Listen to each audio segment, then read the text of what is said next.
La fête foraine, l'endroit rêvé des enfants, mais aussi celui de leurs parents. Un monde féerique, orchestré par les forains. Des hommes, des femmes, des enfants, qui ont avec eux de très lourds investissements.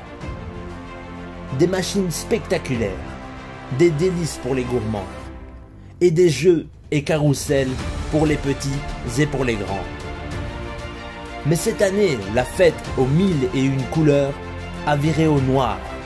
Dans un premier temps, les tempêtes Ciara et compagnie ont fait fuir le public et ont attristé la foire.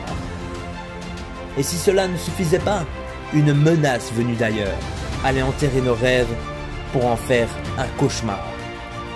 Contraint de démonter et de rentrer sans savoir de quoi demain sera fait, la fête a été terminée sans avoir pu commencer. Mais qu'en est-il pour ces forains aux arrêts forcés?